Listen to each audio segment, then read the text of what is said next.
Pronto, gente, já estamos gravando a nossa aula, tá? Então, nós vamos dar continuidade, né, à aula de microbiologia, né, que nós começamos na semana passada. E aí, a gente vai retomar os conceitos, né, da microbiologia, novamente aqui com a nossa dinâmica de interação virtual, tá bom? Deixa eu só ver aqui se o slide tá ok.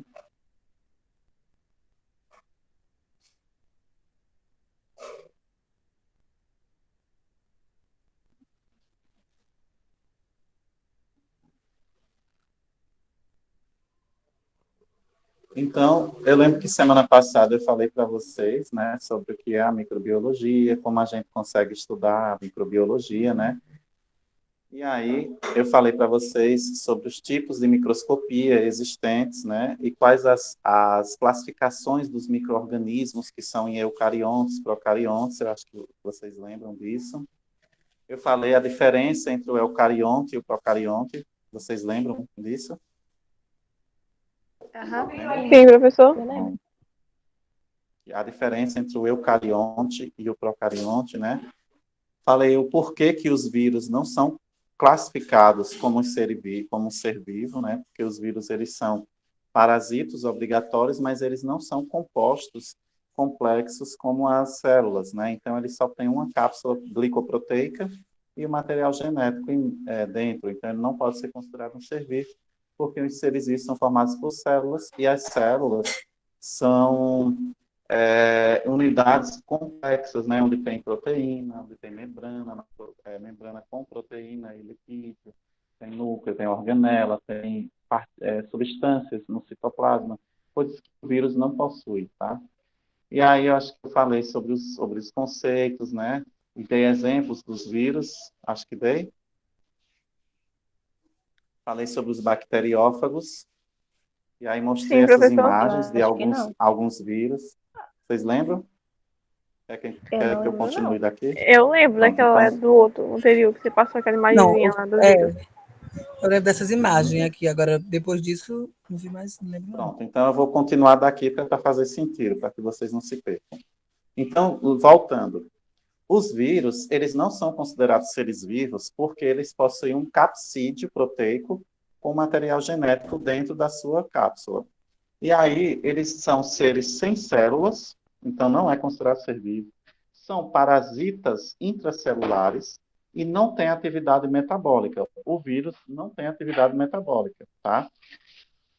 Então, ele não é um ser vivo. Transmissão, sempre por líquidos corporais, como sangue, secreção respiratória, excreções intestinais, secreções do trato reprodutor, né? E aí, quais são os exemplos dos principais vírus? O influenza, que é o gripe, a varicela zoster, que é a catapora, o rinovírus, que dá o resfriado, por exemplo, a ebola, por exemplo, a febre hemorrágica, o HIV, que causa a AIDS, a síndrome da imunodeficiência adquirida,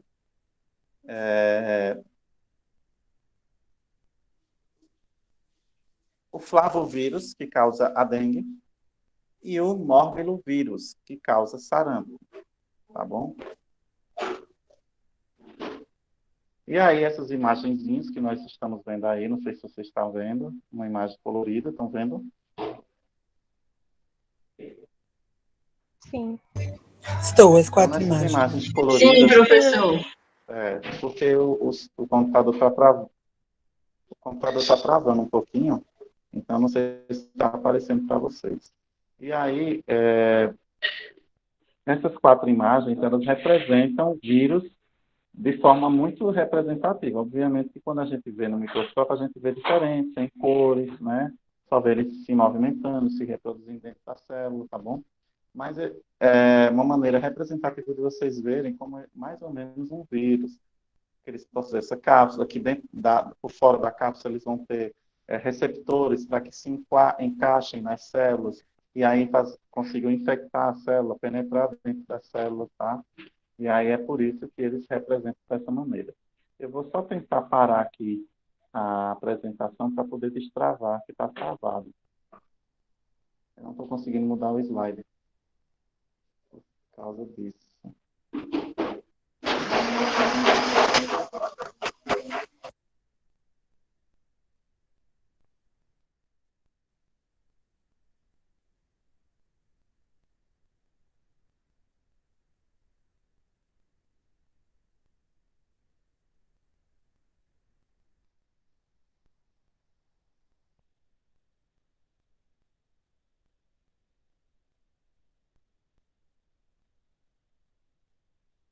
É porque a internet está travando aqui, viu, gente? No computador. Aí eu não estou conseguindo mudar o slide. Se caso cair aqui a conexão, vocês aguardem.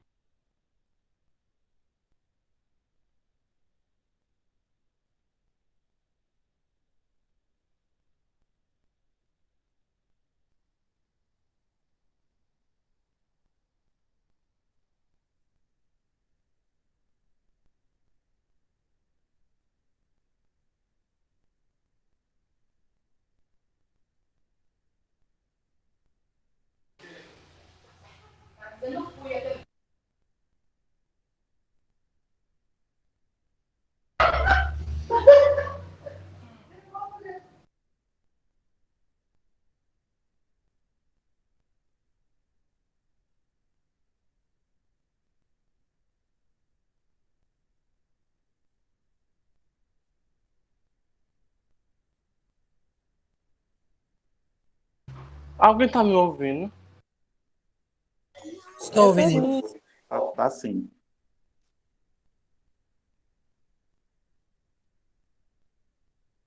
Só um minutinho, viu, gente? Que o computador perdeu mesmo a conexão. Aí eu estou tentando reconectar para poder projetar novamente a aula, tá? Infelizmente não está muito bom, desde a última aula agora que eu tive antes de vocês. Aí eu converso com vocês através do celular, entendeu? E a projeção do slide é pelo computador. Aí por isso que fica ruim, assim. O computador, às vezes, ele não colabora um pouco. Mas enquanto o computador não volta, eu vou falando sobre a aula. Infelizmente, vocês não vão ver a imagem, mas eu vou dar continuidade porque o tempo é precioso. Então, se eu não conseguir projetar, essa aula ela está dada, tá? Então, bactérias são sempre unicelulares, possuem uma molécula de DNA, sempre. Elas podem ser patogênicas ou não, podem causar doenças ou não, e a transmissão são de diferentes meios de transmissão. E como é que a gente trata doenças bacterianas? Alguém sabe me dizer? As bactérias são Qual é o remédio? unicelulares. Sim. Elas vivem em colônias, né? Pode-se agrupar várias bactériazinhas, mas elas são unicelulares. Entendeu? Hein, gente? Como é que a gente trata a doença causada por bactéria? Qual é o remédio? Com remédio, professor. Antibiótico? Isso aí. Os antibióticos são os principais. Isso aí. Os antibióticos são os principais remédios que a gente utiliza para tratar doenças bacterianas. Perfeito. E a bactéria ela pode ser transmitida, no caso de uma bactéria que transmite doença patogênica, ela pode ser transmitida através de quê, por exemplo? Dê exemplos para mim. Pode ser através do toque, através da saliva. Eu não entendi direito. Pode ser, tipo assim, pode ser através da saliva. Saliva, né? O que mais? Espirro. Espirro. Secreções, certo. Mas as bactérias, elas estão somente nas nossas secreções, onde é que elas estão também?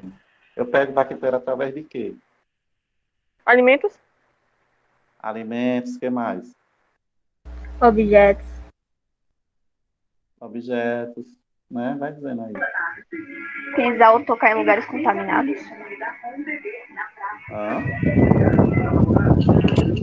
Peraí, meu microfone tá ruim.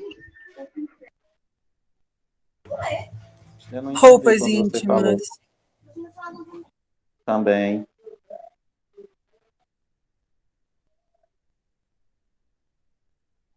Eu só voltei, minha internet acabou caindo, mas ela voltou. As internets não estão muito Higienização. boas. As internets não estão muito boas, não, hoje. Então, não, estão Então, travando. Ela que tá chovendo. a gente pega essas doenças também através do ar, da água, né? Entendeu, gente? O ar também tem bactérias, né? A água, entendeu? Então, lembrem-se sempre disso. O ar, a água é uma das principais fontes de doenças bacterianas. Por isso que a nossa água tem que ser tratada. Senão a gente vivia doente, nós seres humanos. Porque as bactérias, elas gostam muito de locais úmidos. Por isso que para a gente armazenar nossos alimentos, tem que saber armazenar, né? Tem que saber qual é o alimento que pode ser refrigerado, qual é o alimento que precisa ser guardado a seco, qual é o alimento que precisa ser guardado, salgar ele para que ele não estrague, né? Então tem tudo isso, botar conservante nele, porque as bactérias são decompositores obrigatórios, elas vivem da decomposição da matéria orgânica. Então, elas precisam estar sempre você está sempre protegendo-se dela. Exemplos de bactérias não patogênicas: Rhizobium e Lactobacillus, e alguns tipos de Streptococcus. Bactérias patogênicas que causam doenças são... Eu vou tentar projetar o slide através da câmera. Vamos ver se eu consigo aqui, viu? Deixa eu ver se vocês conseguem ver. Acho que vai ficar horrível. Não dá para ver nada, né, gente, na câmera? Não, Tipo, muito. dá pra ver, mas não tanto, entendeu? Mas é mais que Não nada. dá para ler. Eu acho que não dá para ler. Aí, agora dá pra ver. Melhorou um pouco. Focou agora. Melhorou, porque Professor. pelo menos vocês não ficam perdidos, né? Então, veja. A Rhizobium, a Lactobacillus e alguns tipos de Streptococcus. A Corynebacterium já é patogênica. O Mycobacterium tuberculosis, que é o grande exemplo, né, que eu sempre falo.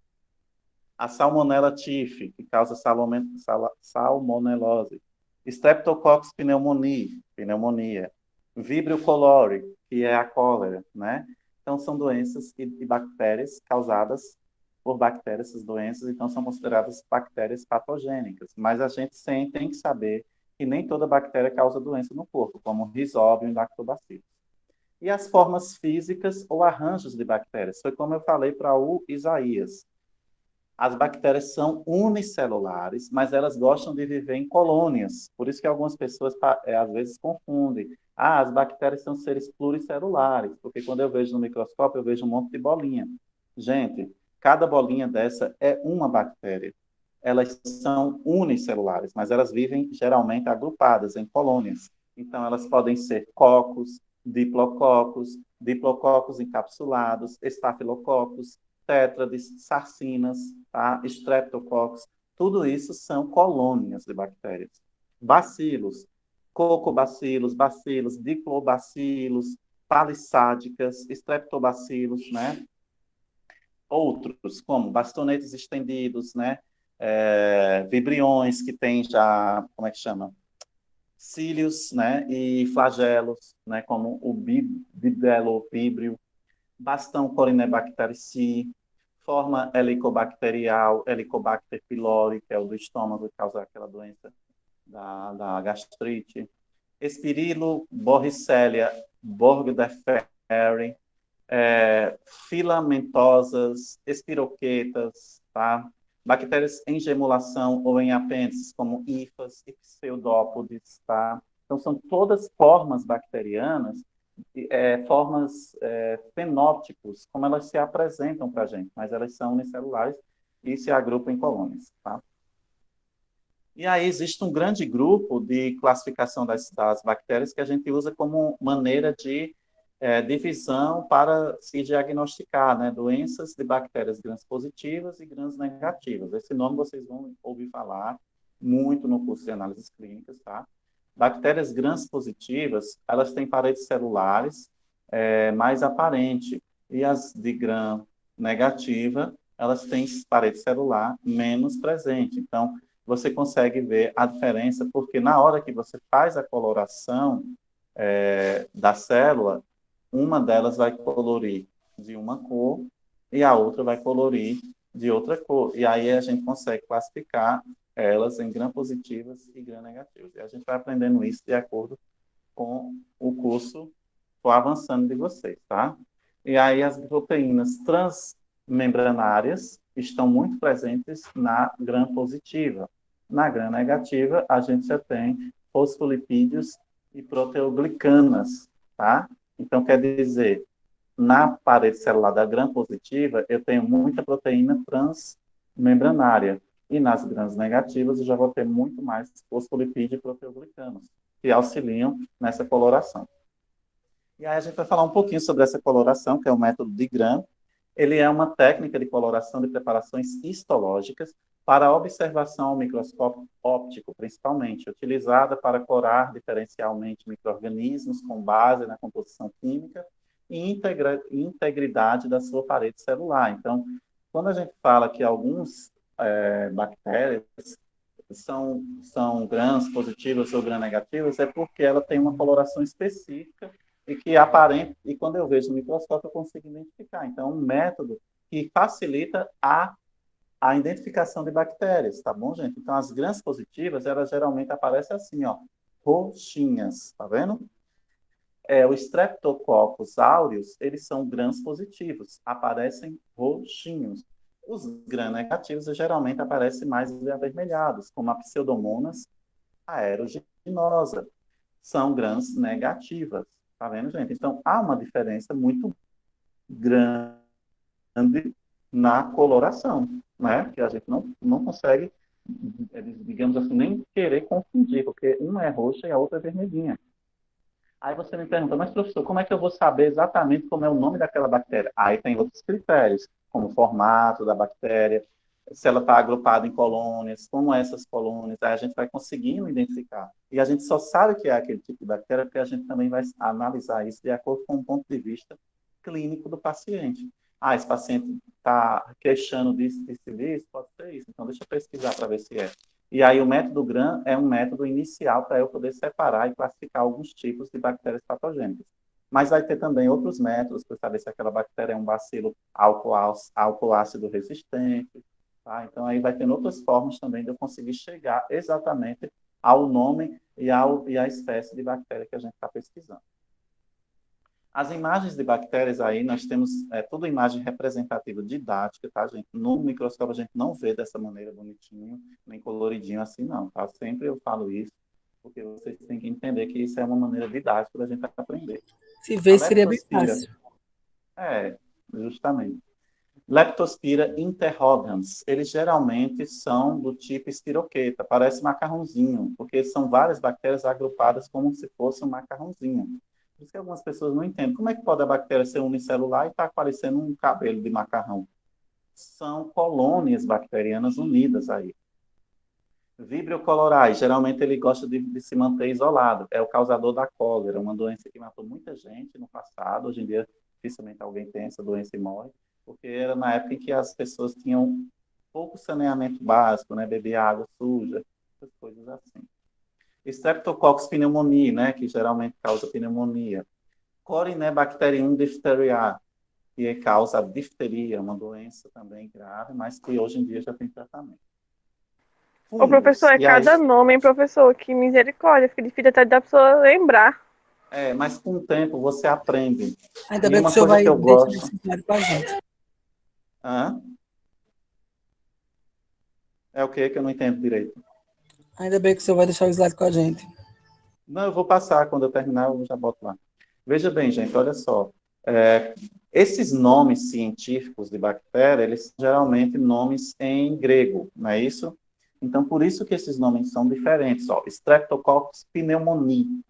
Mas você não esquece, porque o que você tem que aprender? Existem vários nomes que são semelhantes. Não existe só um tipo de Streptococcus. Eu tenho vários Streptococcus, porque Streptococcus é aquele gênero daquela bactéria.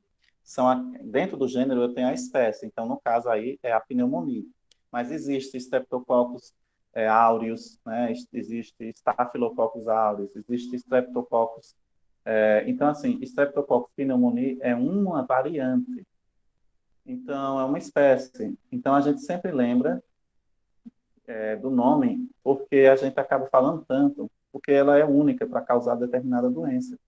Então, com o tempo, você até gosta de aprender, porque você acha interessante. Corynebacterium diphtheria. O nome da bactéria lembra a doença, leptospira, leptospirose, Vibria cholerae, cólera, entendeu? Vibrio cholerae, Clostridium tetani, tétano, entendeu? Então, com o tempo você vai aprender. Não se preocupa não com isso, não. Fungos, eu também não aprendi da noite para o dia, é todo um tempo, é uma construção.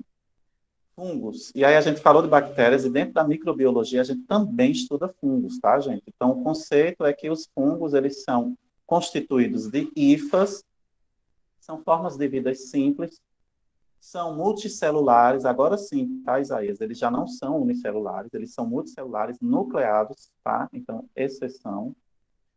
Eles são transmitidos através da inalação de esporos, por isso quando a gente tem umidade dentro de casa, a parede mofa, e aí a gente começa a ter problema respiratório, porque a gente respira o esporo do fungo, e aquilo ali pode causar várias doenças, não é isso? Podem se abrigar na pele, né? Doenças de micose, por exemplo. Secreções também, como no caso, o sapinho da língua do bebê, né? Aquilo ali é um fungo. A Candida albicans, né? Que também é muito comum na flora vaginal. Geralmente, eles são parasitas saprófitos. O que quer dizer saprófitos? Parasitas que decompõem restos de organismos vivos. Então, geralmente, os parasitas saprófitos são os que decompõem cadáveres, por exemplo, tanto de animal como de planta, como de ser humano. Então, os fungos são os principais decompositores de cadáveres, de uma maneira geral. Seja resto de planta morta, seja resto de animal e resto de pessoa, por exemplo. Risco de vidas, né? Ele põe a vida em risco, porque quando uma pessoa está imunodeprimida, os fungos podem tomar conta e elas decompõem a pessoa em vida, tá? Quando a pessoa tem imunossupressão, né? Uma pessoa que tem a doença autoimune,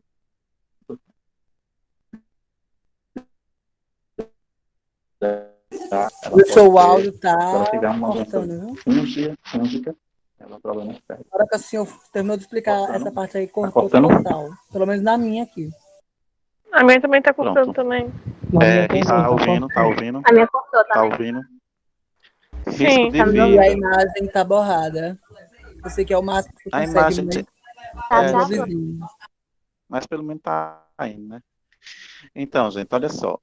Risco de vida, né? Porque se a pessoa tiver imunossupressão, quando a pessoa tem baixa da imunidade, aí a pessoa pode ter riscos de vida, porque os fungos, eles podem tomar conta da pessoa mesmo em vida, quando a pessoa tem o sistema imunológico comprometido. Micotoxinas, reações alérgicas. Os fungos, eles são os principais responsáveis por reações alérgicas, porque as toxinas dos fungos, chamadas micotoxinas, são muito, muito extremamente perigosas.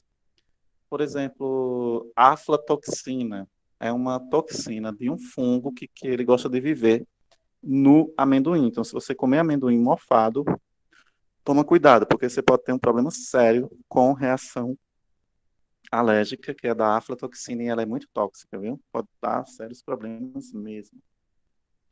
Exemplos de fungos. Nós temos os não patogênicos, como o Agaricus campestris, que é o cogumelo comestível, Saccharomyces cerevisiae, que é pães e bebidas alcoólicas, eles ajudam a fabricação de fermentos, né, de fermentação de bebida. O penicillium, que causa que geralmente ele é fabricado, ele é quem auxilia a fabricação da penicilina, que é um antibiótico muito bom, e de queijos. E os que são patogênicos? São vários, mas eu vou dar alguns exemplos. Trichophytum, que causa micose de pé, o chamado pé de atleta.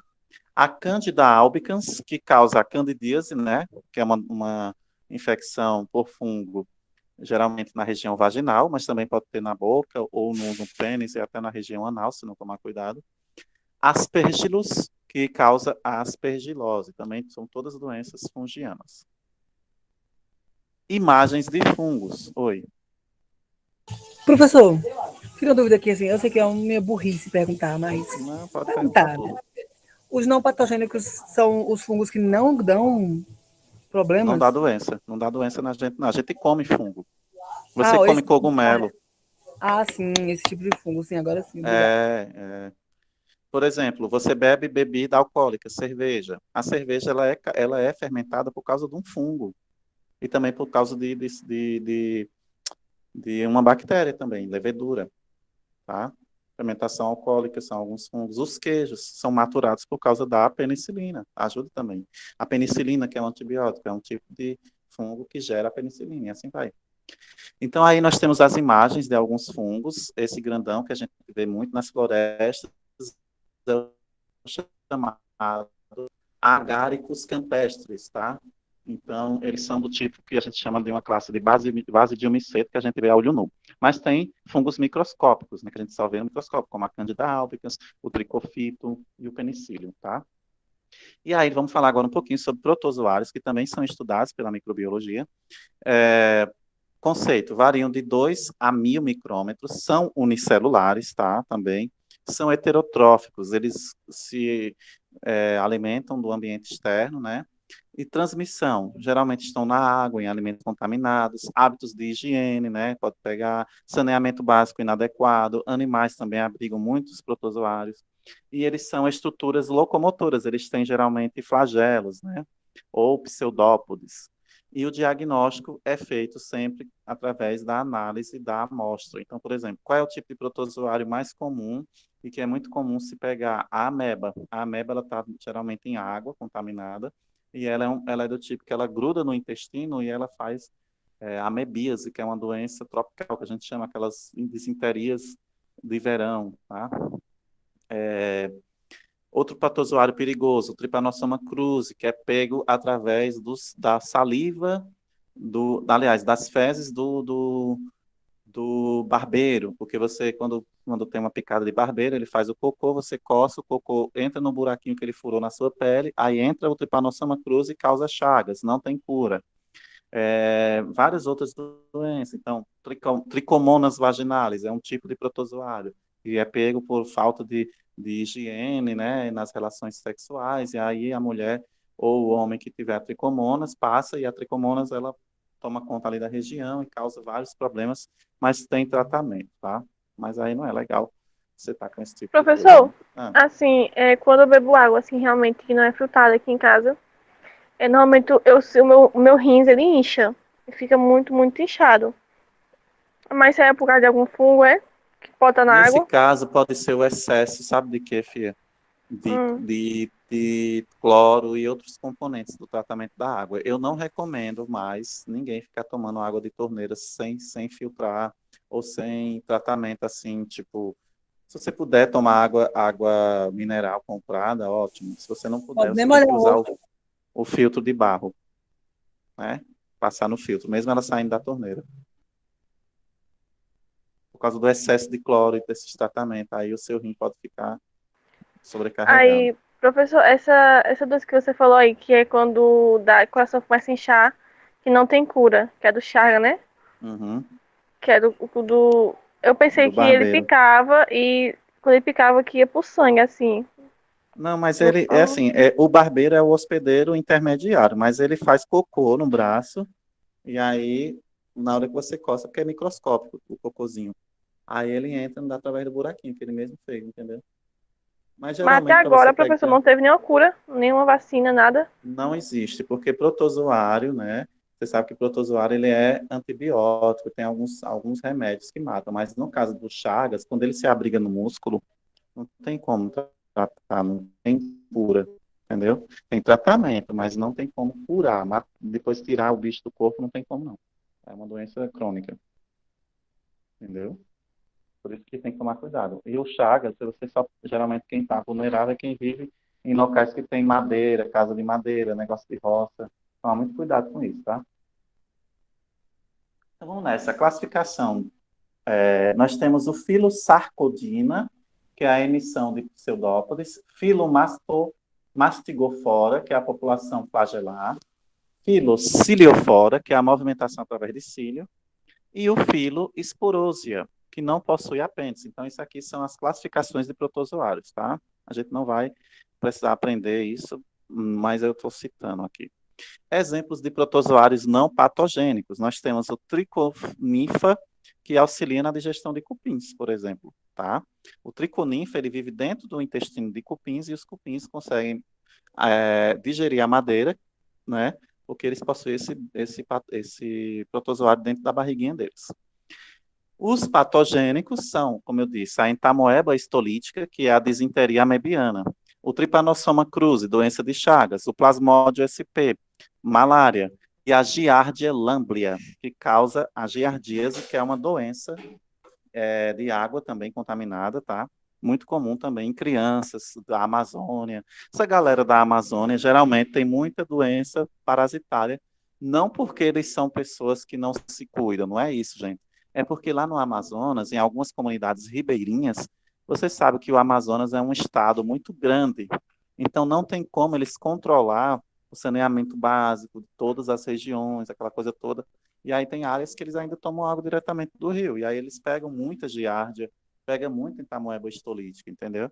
Então eles vivem tomando remédio porque já é um hábito que ele precisa. Ciclo reprodutivo, reprodução clonal, e aí ocorre através de mitose, a célula divide-se em duas ou mais células filhas, depois ocorre a fissão, que é a fissão binária, ou por brotamento, e aí nasce um novo protozoáriozinho. Nunca foi observado, de fato, a reprodução sexuada de protozoários, tá, gente? Um protozoário, ele não depende do macho e da fêmea para que eles se reproduzam, não. Eles se dividem. Um protozoário sozinho se transforma em 2, 3, e assim vai. Entendeu?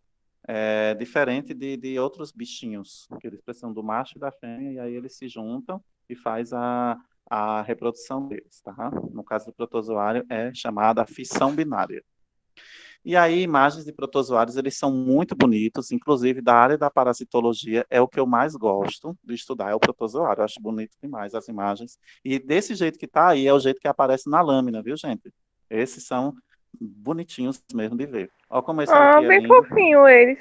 São fofos, mas causam cada doença grave. Oi. Oi. Não, nada Ó, não. esse aqui é o triconinfa, não causa doença porque ele vive dentro da barriguinha do cupim. Essa daqui é a entamoeba histolítica, a ameba. Ó, ela é bem interessante, parece aquela ameba que a gente desenha mesmo, que é aquela coisa que parece um ovo, Ai, né? professor, parece um porquinho. Acabei de um pouquinho. Eu tô Eu não vendo entendi. coisa. Não, Parece um tranquilo. porquinho, sabe? Essa coisinha dele. Uhum, Esse narizinho dele aí. uhum. É por causa da imagem. Aí esse aqui de baixo, o vermelho, tem um roxo grande em cima e estou no de baixo. Não sei se vocês conseguem ver, mas tem como se fosse uma tripinha. Infelizmente, talvez vocês não vejam. Mas é uma tripinha se movimentando. Ela é muito bonita. É o Trypanosoma cruzi. Esse vive no sangue e se abriga e se aloja no músculo cardíaco, causa as chagas. E essa última aqui, que é muito bem conhecida, a Giardia lamblia, inconfundível, porque ela parece que tem uma carinha olhando para a gente, ó. Ela tem dois núcleos dentro dela. Aí fica parecendo um olhinho com uma boquinha e uns cabelinhos, porque ela tem é, o flagelo. Então, realmente, ela é muito bonitinha, mas ela já tem uma cara de malvada para mim, porque ela já vai causar um dano enorme dentro do intestino. Tudo bem, gente? Posso mudar o slide? Pode, professor? Pode. Ok. E aí, vamos falar um pouquinho sobre algas. Existem algumas algas que se classificam dentro da classe de protozoários, mas a gente não vai dizer que não vai estudar como se fosse doença, não, mas eu preciso que vocês saibam que existe também algas dentro da classificação protista, né? E aí, o conceito de algas, nós sabemos que elas vivem em um habitat único, geralmente em oceanos ou dentro de água doce, né? Se associam com fungos, algumas delas, fazem fotossíntese através da luz solar, né? Elas produzem a energia delas, possuem clorofila e a cor delas podem ser variadas. São planctônicas, ou seja, elas formam o fitoplâncton das águas, que serve de alimento de outros seres vivos, né? Então, elas são planctônicas, tá? Exemplos de algas prejudiciais à saúde humana e à de peixes e de animais são as chamadas dinoflageladas, algas vermelhas, né, que têm toxinas em moluscos e morte de peixes. As algas vermelhas são perigosas, tá bom? Não prejudiciais, planctônicas, que fazem fotossíntese. Nós temos as diatomáceas com carapaça de sílica e elas são abrasivas. Fatores ambientais que atuam sobre micro-organismos. Nós temos o oxigênio, né, que nós somos seres aeróbicos obrigatórios, nós seres humanos, e aí nós crescemos e nos multiplicamos na presença de oxigênio, não é isso?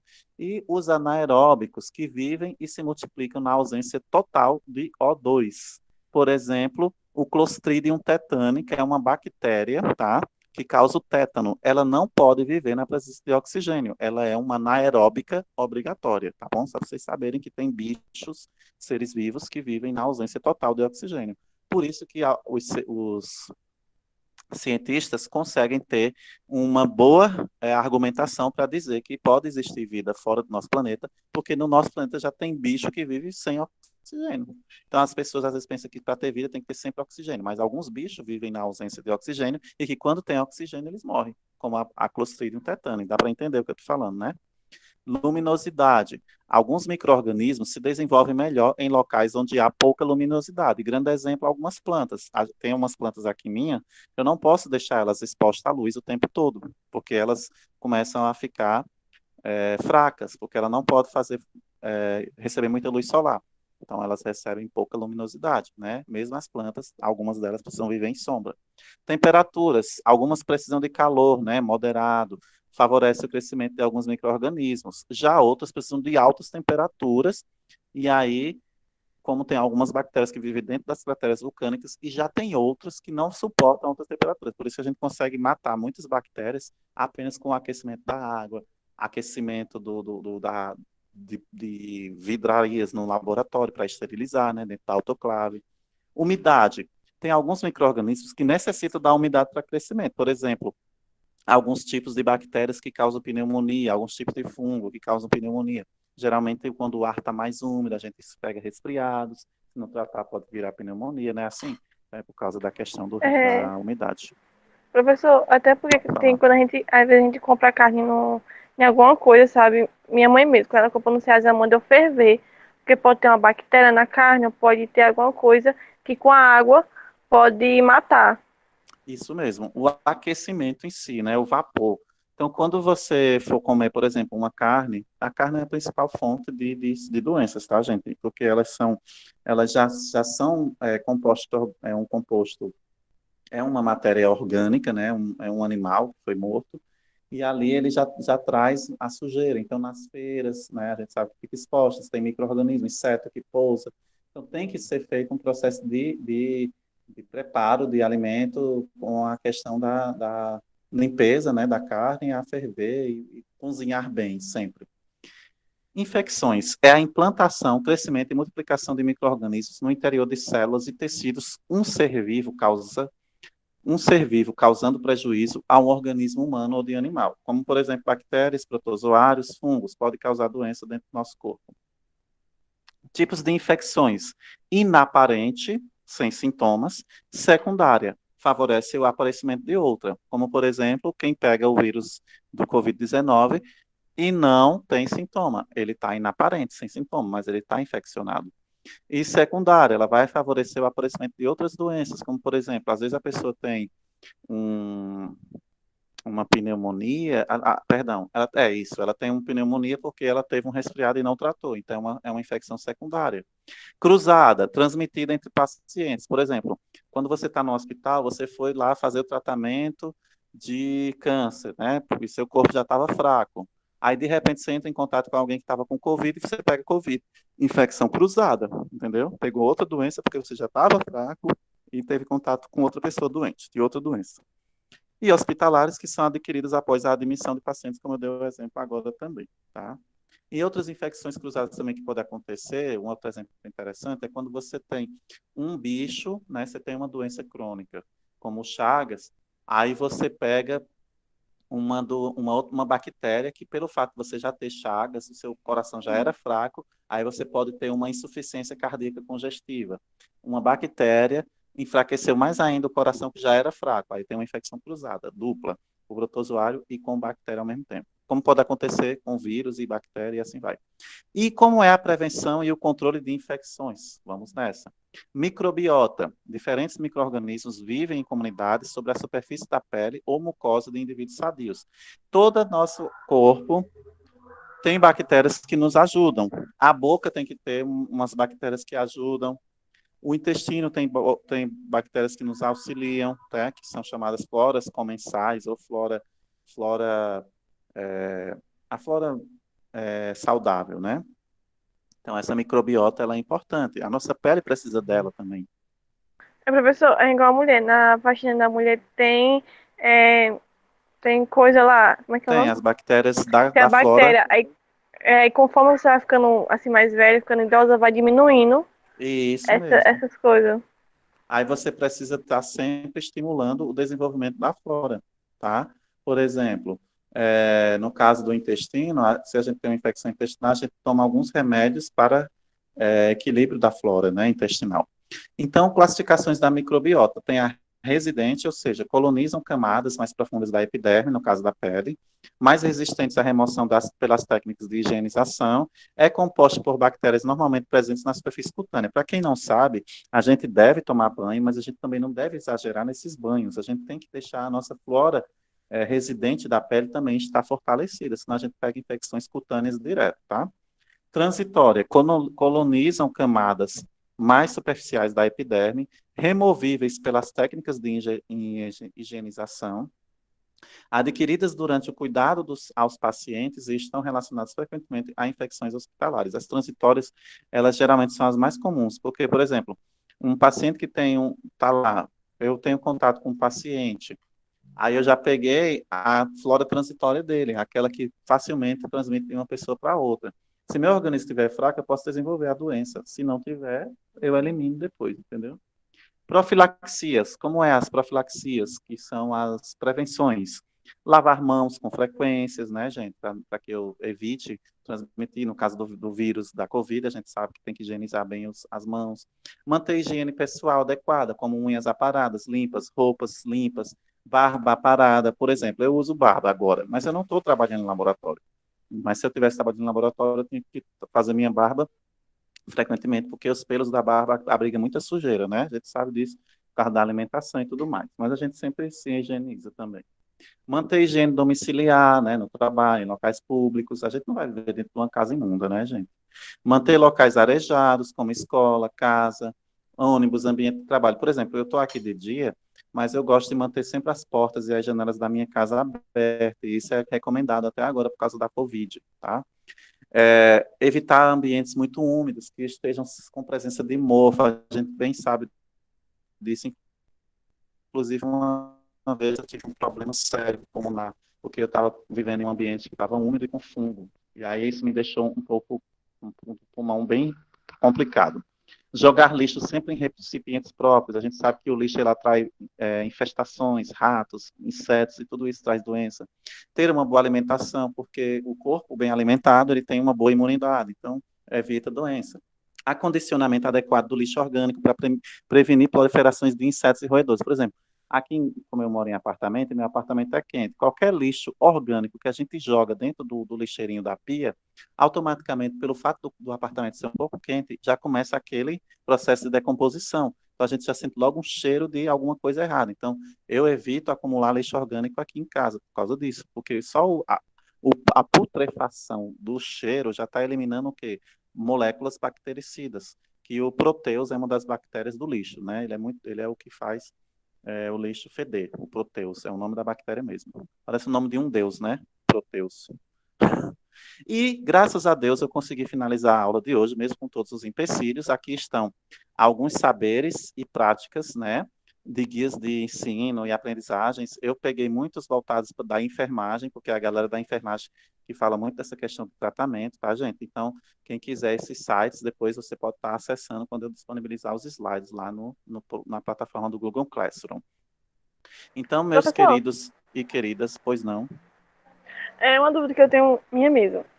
diga. Porque assim, o meu pai tinha uma doença que o médico falou que ele pegou, porque Hum, aqui em casa, do lado de casa, tinha um terreno, até hoje tem.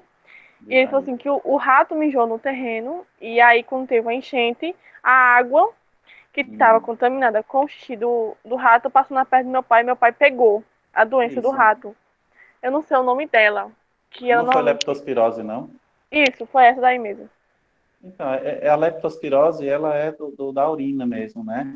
Eu vou parar a gravação aqui e conseguir entrar agora lá no computador.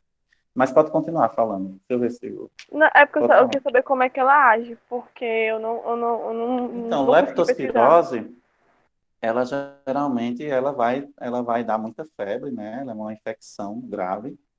E aí, se não tratar, a pessoa pode morrer, entendeu? Porque pode dar complicações hepáticas, né? Então, ela ataca